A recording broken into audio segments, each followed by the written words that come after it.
आपको ये समझाने के लिए, क्योंकि मैंने ऐसे कई बच्चों को देखा जो ये समझने को तैयार नहीं होते कि भेदभाव कैसे हो सकता है। जब भेदभाव हुआ तो आपने विरोध क्यों नहीं किया, आपको लड़ना चाहिए था। ऐसी बचकानी बातें कई लोग करते हैं। तो मुझे लगा कि सामाजिक भेदभाव कैसे काम करता है, कुछ एग्जाम्पल्स आपको देके समझाता हूँ। और बहुत विचित्र विचित्र एग्जाम्पल्स हैं, हमारे समाज के एग्जाम्पल्स हैं। और जिस भी एग्जाम्पल की बात मैं कर रहा हूँ, इंटरनेट पे उसका नाम टाइप करके सर्च कीजिएगा, पढ़िए उस चीज को, आपको पता लग जाएगा। केरल में एक इलाका है जिसको बोलते हैं त्रावणकोर, आपने सुना ही होगा।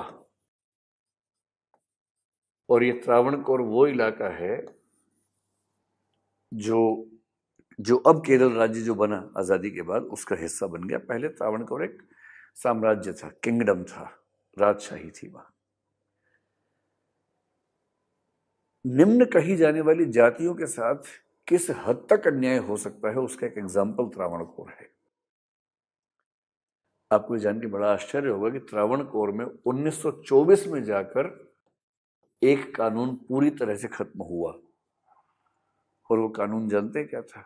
मुझे तो बोलते हुए संकोच हो रहा है। ऐसा कानून था कि जो निम्न जातियां थी, निम्न जातियों के पुरुषों और महिलाओं को एक विशेष टैक्स देना पड़ता था।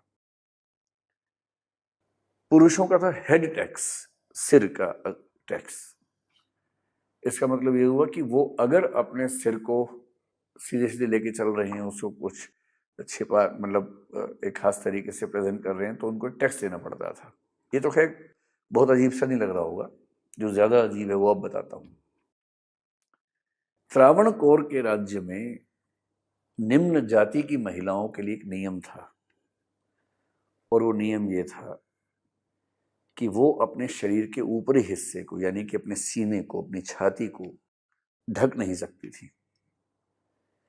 और यदि पब्लिक प्लेस में, पब्लिक प्लेस की बात कर रहा हूं मैं, सड़क पे भी चल रही हैं, बाजार में भी जा रही हैं, तो वो अपने शरीर के ऊपरी हिस्से को ढक नहीं सकती थी।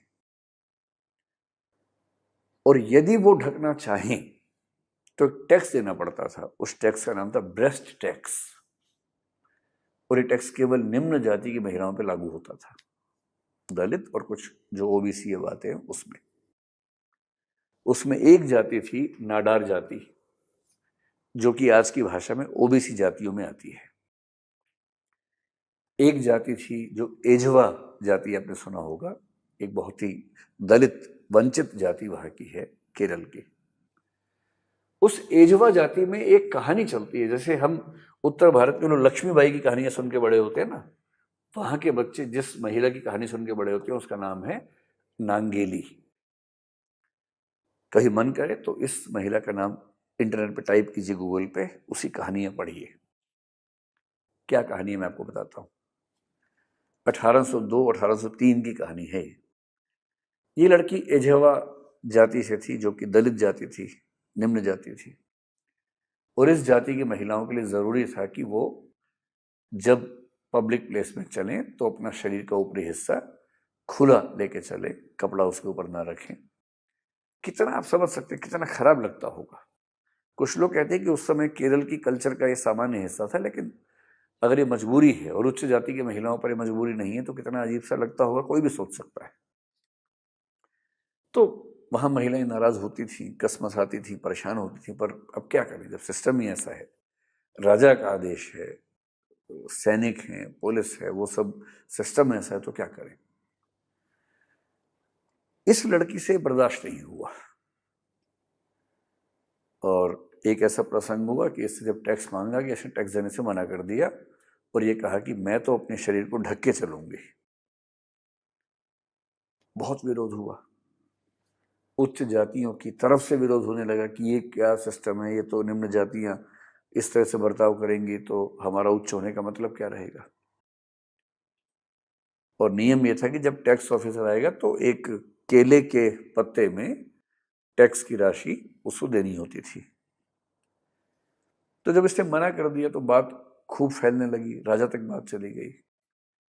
फिर नाराजगी बढ़ने लगी राज्य में। तो राजा ने कहा टैक्स ऑफिसर को कि इनके घर पे जाओ, टैक्स वसूल के आओ। टैक्स ऑफिसर गया। कई कहानियां हैं, कुछ कहानियां हैं कि टैक्स ऑफिसर गया, उसके साथ में बहुत सारे लोग थे जो गुंडा टाइप के लोग थे, जो टॉर्चर करने के लिए गए थे। और वहां जाके इतना उसको मतलब परेशान किया गया, हरास किया गया कि तुमको टैक्स देना ही होगा और नहीं तो तुम्हें पब्लिक प्लेस में ऊपर के हिस्से में कपड़े रखने का अधिकार नहीं होगा। अंत में ये महिला अपने घर के अंदर गई बहुत नाराज होकर।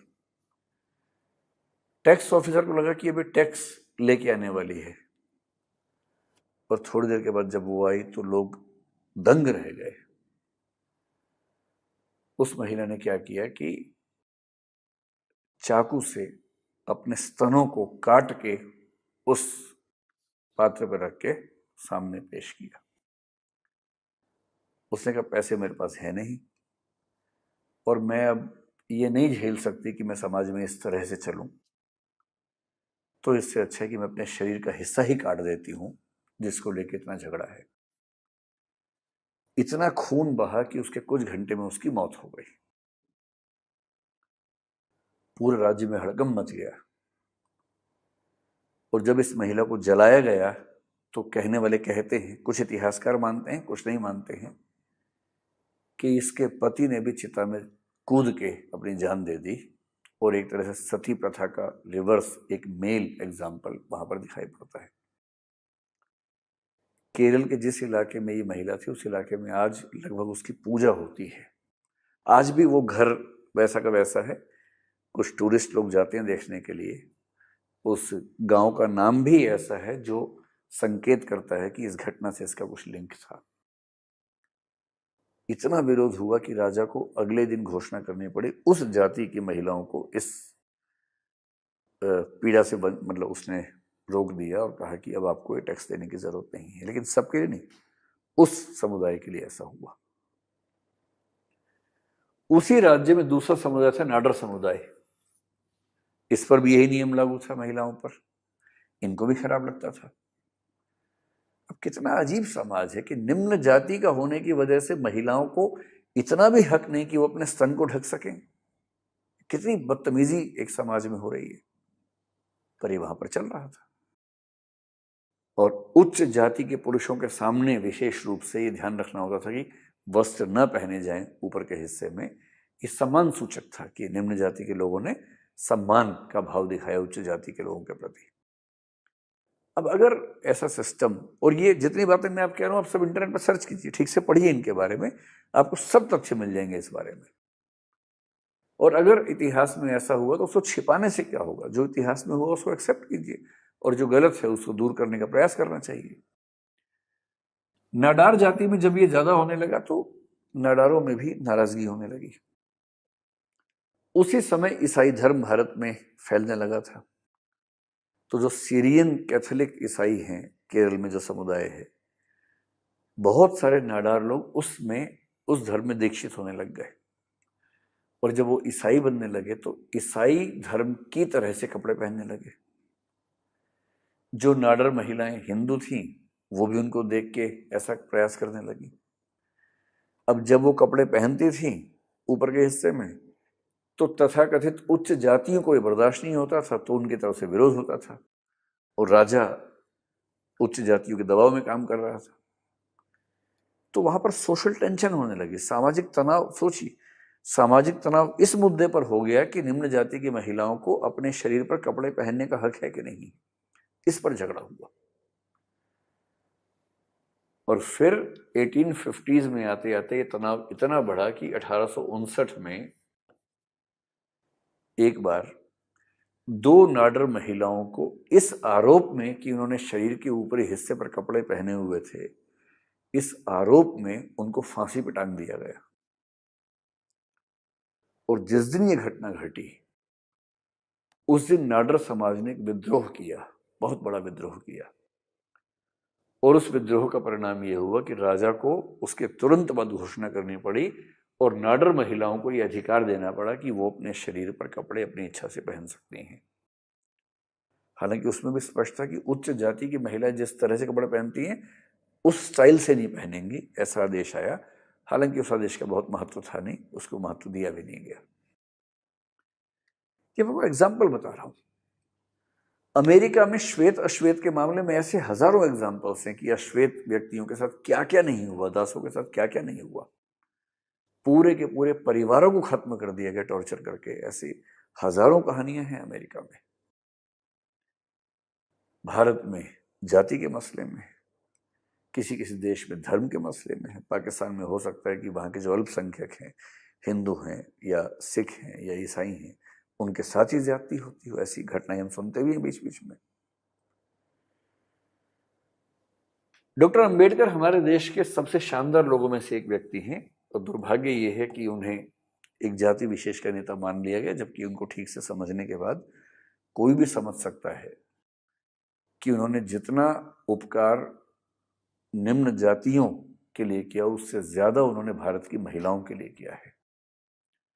उससे ज्यादा एक शानदार संविधान हमारे देश को देकर उपकार किया है। डॉक्टर अंबेडकर एक केस स्टडी है इस मामले में। वो जिस परिवार में पैदा हुए उसमें 14 बच्चे थे, जिनमें अंतिम नंबर पर वो थे। 14वें बच्चे थे अपने परिवार में। इनके पूरे खानदान में कोई पढ़ा लिखा नहीं था। इनके पिताजी ब्रिटिश इंडियन आर्मी में सैनिक थे, और इसलिए थोड़ा बहुत इनको महत्व मिल गया, अधिकार मिल गए। ये भी एक अनुसूचित जाति से, दलित जाति से थे, जिसका महार नाम आपने सुना होगा। महार जाति से थे, महाराष्ट्र में। ऐसी हालत की, क्योंकि इनके पिताजी एक अच्छी नौकरी में थे, इसलिए इनको चांस मिल गया कि स्कूल में पढ़ सके। उन्होंने अपने बारे में लिखा है, अपनी आत्मकथा में लिखा है कि जब वो स्कूल जाते थे, वो अपने स्कूल के अकेले ऐसे बच्चे थे जो दलित बच्चे थे। और जब वो स्कूल जाते थे तो वहाँ नियम ये था कि भाई जो दलित बच्चा है वो क्लास के अंदर नहीं बैठेगा, तो क्लास के बाहर बैठ के चीज़ों को समझना। फिर बैठने के लिए दरी का एक हिस्सा अपने साथ घर से लेके जाना होता था। वहाँ की किसी बेंच को या किसी फर्नीचर को खराब नहीं कर सकते थे। सबसे रोचक बात यह थी कि पानी अगर पीना हो तो पानी कैसे पिए, तो जो घड़ा था और जो घड़े से पानी निकालने वाला बर्तन था, कंडीशन थी कि दलित बच्चा उनको हाथ नहीं लगाएगा। तो स्कूल में एक चपरासी था, पियन था, जिसका काम था कि अगर उसको प्यास लगे तो मटके से पानी निकाल के ऊपर से देता था कि टच ना हो जाए। और अंबेडकर जी ने लिखा है अपनी आत्मकथा में, नो पियन नो वाटर, कि अगर किसी दिन चपरासी गलती छुट्टी पर रह गया ना, उस पूरे दिन पानी पीने का ऑप्शन नहीं होता था। मतलब कोई बच्चा दया करके पिला दिया अलग बात है, लेकिन सिस्टम के तौर पर ये ऑप्शन नहीं था। जब चौथी क्लास उन्होंने पास की तो उनके जाति में उत्सव मनाया गया, क्योंकि उनके पूरे समुदाय में पहली बार कोई चौथी क्लास पास हुआ था। और लोगों को लगा कि इतनी ऊंची पढ़ाई कर ली इस बच्चे ने। और फिर उस बच्चे ने अमेरिका से, इंग्लैंड से डबल डॉक्टरेट की, डबल पीएचडी की, और उसके बाद भारत के संविधान को लिखने में बहुत महत्वपूर्ण भूमिका निभाई। डॉक्टर अंबेडकर के साथ जो हो रहा था वो इंडिविजुअल डिस्क्रिमिनेशन नहीं था, वो एक सोशल डिस्क्रिमिनेशन का हिस्सा था, जिसका असर इंडिविजुअल उस व्यक्ति के ऊपर आया था। नांगेली के साथ जो हुआ वो इंडिविजुअल मामला इस सेंस में है कि उसके साथ हुआ, लेकिन वो एक सोशल सिस्टम था जिसमें उस जाति की सब महिलाओं को वो झेलना पड़ता था, पुरुषों को भी झेलना पड़ता था अलग तरीके से।